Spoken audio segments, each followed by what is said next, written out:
El Señor esté con vosotros. Proclamación del Santo Evangelio según San Marcos. En la ciudad de Cafarnaúm, el sábado entra Jesús en la sinagoga a enseñar. Estaban asombrados de su enseñanza porque les enseñaba con autoridad y no como los escribas. Había precisamente en su sinagoga un hombre que tenía un espíritu inmundo y se puso a gritar: ¿qué tenemos que ver nosotros contigo, Jesús Nazareno? ¿Has venido a acabar con nosotros? Sé quién eres, el Santo de Dios. Jesús lo increpó: cállate y sal de él. El espíritu inmundo lo retorció violentamente y dando un grito muy fuerte salió de él. Todos se preguntaron estupefactos: ¿qué es esto? Una enseñanza nueva expuesta con autoridad. Incluso manda a los espíritus inmundos y lo obedecen. Su fama se extendió enseguida por todas partes, alcanzando la comarca entera de Galilea. Palabra del Señor.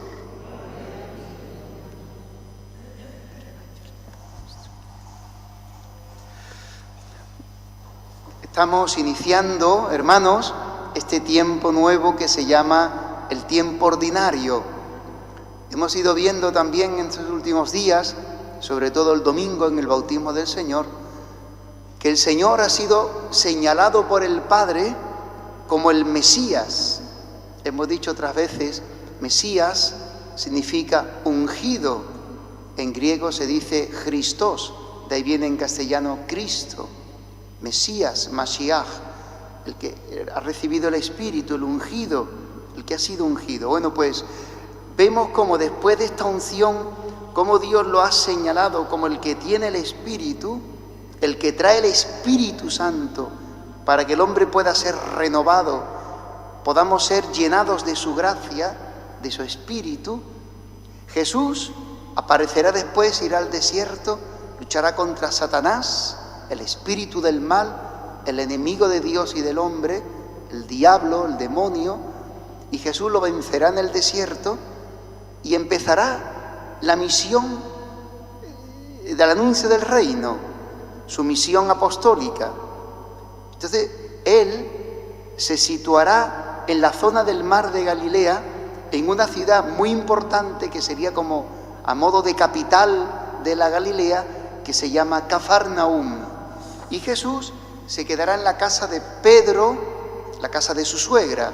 Allí sigue estando todavía los restos arqueológicos al lado del lago, lo llevan los franciscanos, de la casa de Pedro. Allí vivía Pedro, allí fue acogido Jesús. Recordad que el Señor dice en el Evangelio, no tiene sitio donde reclinar la cabeza.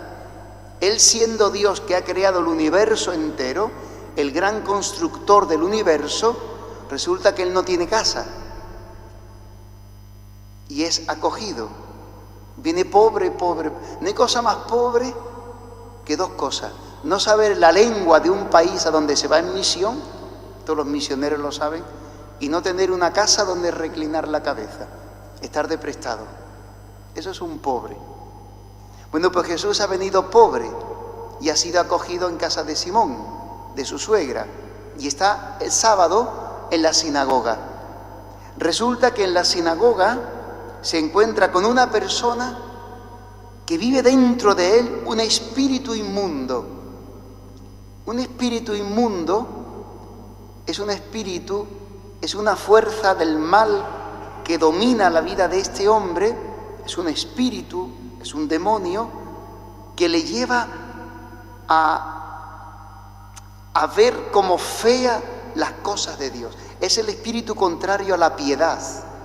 El don de piedad, que es un don del Espíritu Santo, nos da inclinación, deseos, gusto por Dios y por las cosas de Dios. Un espíritu inmundo es todo lo contrario. le da fatiga, aborrece las cosas de Dios, le molesta las cosas de Dios. A veces a nosotros nos pasa eso. Es como una cosa contradictoria, una cosa rara. Si queremos amar a Dios, ¿por qué siento rechazo de las cosas de Dios? No me da piedad, no me da deseos de oración, no siento atracción por las cosas de Dios. A veces pasa eso. Es un espíritu inmundo. Es más, se enfrenta a Dios. Por eso cuando Jesús entra en la sinagoga, este espíritu inmundo entabla como una pelea con Jesús y se lo echa en cara. ¿A qué has venido aquí? ¿Qué tenemos que ver nosotros contigo, Jesús Nazareno?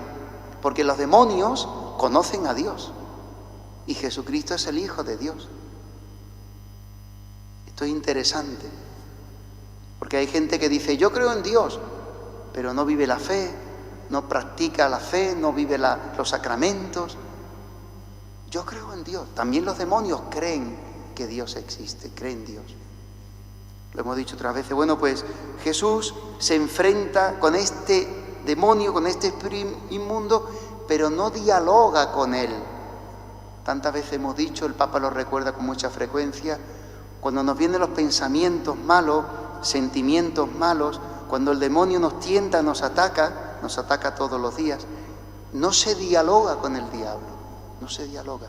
No empieza uno a razonar, decir, bueno, es verdad, esto que estoy sintiendo, lo que estoy pensando, pues a lo mejor es verdadero, pues yo ¿por qué no puedo hacer esto que siento? Bueno, es un pecado, bueno, ¿y qué? Está mal, pero ¿y qué? No se dialoga con el espíritu del mal. Se le enfrenta echándolo, fuera de aquí. Jesús dice esto, cállate y sal de él. Es un exorcismo. Esto no es lo de las películas. Esto es una cosa seria. La Iglesia lo tiene. La Iglesia tiene el ministerio del exorcista, porque existe el misterio del mal. No es cosa psicológica. Es cosa del mal. Domina muchas veces el misterio del mal, el demonio, los demonios aturden la vida y el alma de tantas personas, que cuanto más mal hacen los hombres, más débiles para el bien y más dominados por el mal. Este hombre estaba dominado por este espíritu, por eso es necesaria la confesión con frecuencia también, para quitar de nuestra vida la fuerza que tiene el mal sobre nosotros, para que Dios purifique nuestra alma y la llene de su espíritu. Bueno, pues Jesús lo echa, lo expulsa, y la gente, y termino, está asombrada, no solamente por el exorcismo que ha hecho, porque tiene poder sobre el mal, sino dice al principio, por la palabra de autoridad con que Jesús hablaba. Hay gente que tiene autoridad en su palabra, tiene autoridad. Dicen una cosa y la gente la hace. Tienen autoridad. Digamos, es creíble lo que está diciendo esta persona. Tienen autoridad. Otros tienen autoritarismo, pero no tienen autoridad. Son mandones o mandonas, hay de todo, ¿no? Autoritarismo. Imponen las cosas, imponen su voluntad, pero no tienen autoridad. Autoridad moral, que es que sus obras, su forma de vivir, acreditan que lo que está diciendo es cierto y hay que hacerlo. Autoridad. Insisto, hay gente que tiene autoridad y hay gente que son autoritarias, que no es lo mismo. Jesús tiene autoridad porque la enseñanza que sale de sus labios se corrobora con el vivir de su vida. Y eso convence a la gente. Dice, no como los escribas, que dicen pero no cumplen, dicen pero no hacen. Los escribas tienen muchas palabras en la boca, pero no tienen autoridad. En todo caso, son autoritarios. Atan carga sobre la gente, dicen no sé cuánto, leyes, normas, dice el Evangelio, pero ni con un solo dedo están dispuestos a ayudar a la gente a vivir la fe. Imponen normas, imponen leyes, pero no las cumplen. La verdadera autoridad es vivir la palabra hecha carne en nuestra vida cada día. Esa es la autoridad. De modo que cuando decimos algo, nuestra vida lo avala. Para que nuestra vida lo avale, pues pidámosle al Señor vivir con esta autoridad que tiene Él, porque no solamente la tiene Él y todos los que creen en Él y viven unidos a Él. Si nosotros vivimos unidos a Jesucristo, verdaderamente unidos a Jesucristo, podrán venir todos los demonios del mundo y gente con maldad y con mentiras y con autoritarismo, pero nuestra palabra, si está unida a la verdad del Evangelio y la vivimos, como le ha sucedido a todos los santos, eso calla a cualquiera.